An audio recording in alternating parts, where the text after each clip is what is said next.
Hey everybody, welcome to another episode of Drum Talk TV. I'm your host Dan Schinder, and I'm here with Michael St. John, who's with DRUMline magazine, and it is an online drumming magazine. That's correct. Michael's going to tell us all about it. You might be wondering, why would Drum Talk TV be promoting a magazine? Well, we do that. I'm a firm believer that there's enough of everything to go around for everybody. I believe in abundance, not scarcity. I believe in networking. I believe that we absolutely would be served well if we promote each other's projects and products and help funnel artists and text to each other. And so, to me, this makes perfect sense. Well, I love your enthusiasm for what you're doing. I saw it online the other day, you and Tishy, and Thank you. I've done an article on Tishy, but then it's fascinating to see your perspective.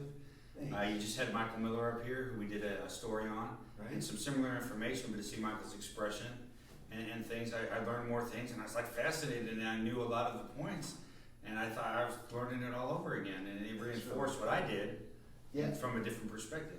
And I think that's fantastic. I think coming at drummers from the 1% of people that are drummers is a mistake. Educating a lot of people, anybody, fascinating subjects, you know. I agree. I mean, anybody who wants a good work ethic can learn from the drum tech story that you just did. Thank you. So that could be anybody. So the marketing does.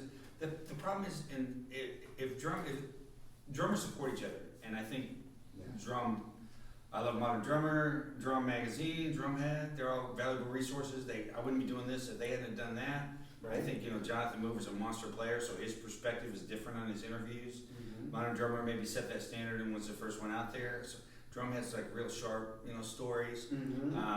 We got Tom that does all the female. There's stuff with rhythm. Yeah. And so there's just like, there's so many things, but I think if we can do anything to work together, as NAM's working together for people to get their products out, is to sell the great stories to everybody. Like my sister, she's not a drummer, likes to read drum. Because she's a relative, she digs it. But there's people that read it. I bet she digs it because the material. She tapped into it because she's a relative, but I bet she enjoys it because what you're doing is compelling. Yes, I think it is in the perspective that, I don't necessarily want to tell the size of someone's drum, or I want to tell the size of their heart. I compare drumming to Greek philosophy, and people are like, what? So I want the initial what, but I want them to be curious enough to read on. And when the first story I did was Aronoff, and the story of his students, and the quote was from Socrates, that wisdom is knowing that you know nothing. And I didn't really, that doesn't sound, too informational. What does that even mean? But then when you realize, when I started interviewing Kenny, I was going to take him from him to his students, but he took me back to his teachers. So if I would have started him on this path and thought, well, I know what I'm going to talk about, I would have missed everything that he brought into the story. I was taught by Gaber, who was the drummer for Stravinsky, who caused the people to revolt in the Russian Revolution. Stravinsky was the music of the Russian Revolution, right? So if you see the passion that Gaber passed on, Vic Firth, the discipline that was involved, Kenny teaching his students, and I just had dinner with him the other night. Not Kenny, but the students. Where's Kenny? He's not at the NAMM show. We can't find him. We've been searching. But the 13 hand patterns they were doing, and one of his students was teaching that to a guy from Musicians Institute. And that discipline came from George Gaber at IU in the 50s. Wow. Okay, so had I thought I knew what I was talking about, I couldn't have communicated that story. Right. So I don't feel like Drumline is nothing about me, and my Drumline is about me communicating great stuff. Right. I'm maybe the doorway. Try to take all this information and to present it to people so they can really see what's really involved with being a drum tech. With teaching a student, with having a passion for something, making sacrifices to be like at the top of a profession. Right. And I think that's the compelling. If I have my niche, I feel like that's my niche as far as what I'm doing. Yeah. But what you're doing is wonderful because Thanks. You can see the communication with the emotion and the facial expressions and the interaction, and you're like a conductor pulling out this information. You're a very good listener. I've been talking, but you're a very good listener, and so that makes you a good. My wife loves that I'm a good listener, by the way. So I hate to go on and on, but no, it's okay. This is the whole great. wisdom, is knowing you know nothing. Is I did old 97s, and then I did Alice Cooper, and then I go do. I'm so lucky because I can just like go all these places. I shot at Greg Bissonette, Cafe Cordial, and then I go to the Led Zeppelin tribute. And there's 20 drummers, and my head's about to explode. Yeah, and so that was fun. I mean, and I get all this information, and it's there's no shortage. Yeah. The thing is that how do I communicate that, and who do I try to deliver it all? Yeah. Is the problem.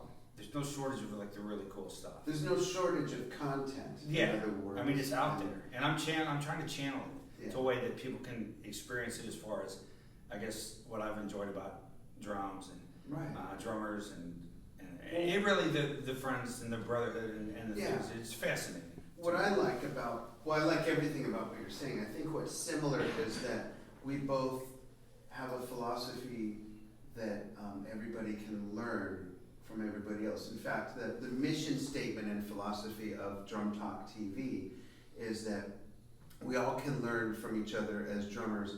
And I like what Michael articulated is that anybody can learn from this information, but our mission statement and philosophy basically that as drummers we can all learn from other drummers as long as you have an open mind, and not all lessons come from sitting at a practice pad or sitting in a drum kit.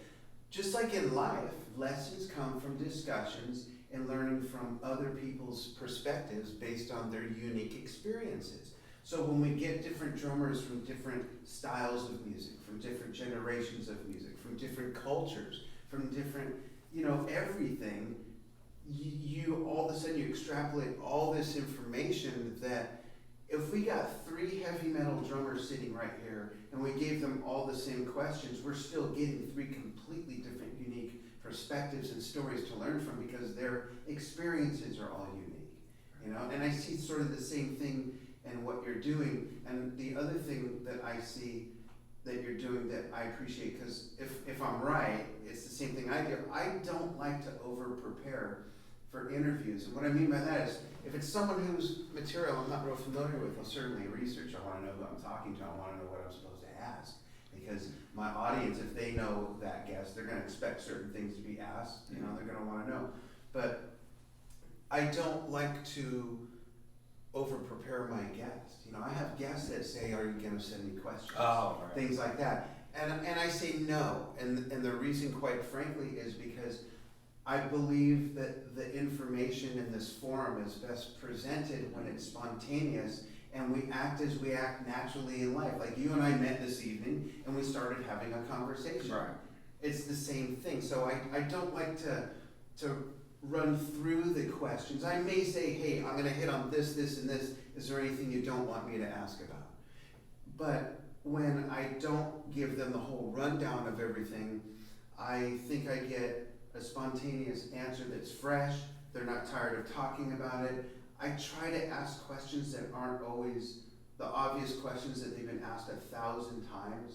And I try not to ask every interviewee the same questions either, so that my audience doesn't get tired of hearing me ask the same questions. Even though the information would still be uniquely valuable, I try to approach every interview as it's really as if it's the first time I'm doing this and they're the only guest I'm ever going to have.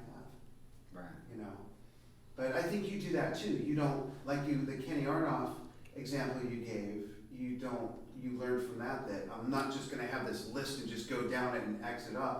You let things take its path. Someone answers a question, and maybe that sparks 3 other questions you didn't even think of before. Exactly. And that's called conversation. And I wasn't smart enough to do that initially, but he just started.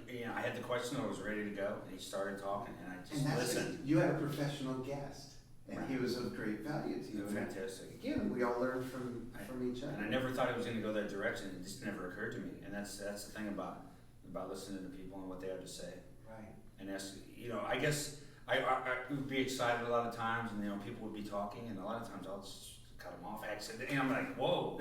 I have to stop myself all the time because they're saying something, and I get excited about it, and I'll just I know so and so, but that's not about me, So you have to maybe let them come forth with what they have to offer.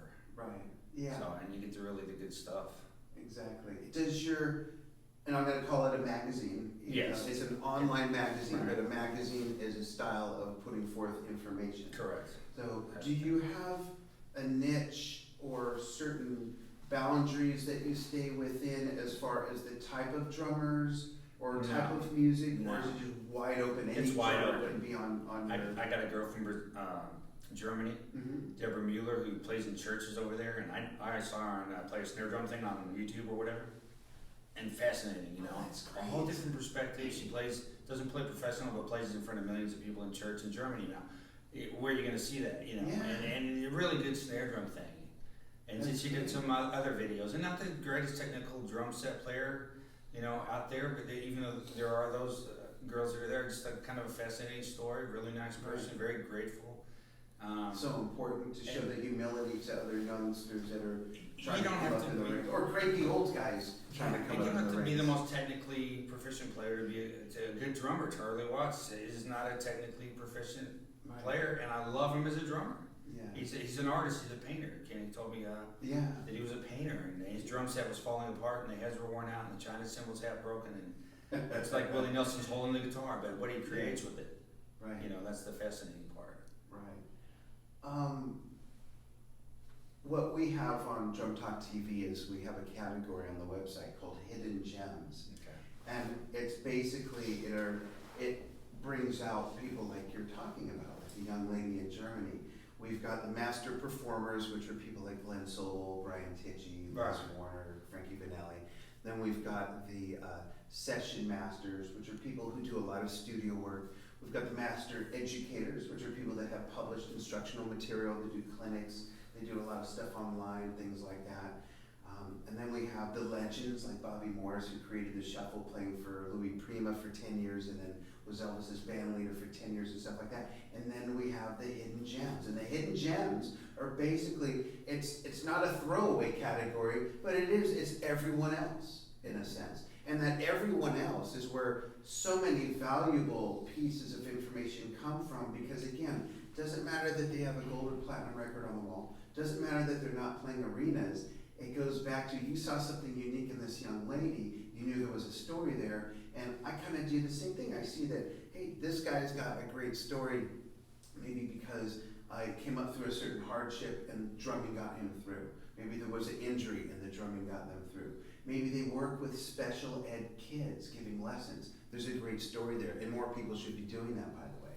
And so we put hidden gems in there because they're going to be people that no one's heard of, but the information is at least as valuable as people who you've heard of, you know? Mm-hmm. So it's the same thing, and I love that you've built that value, and you're not just honing in on the people that everybody knows and Right. expects to hear.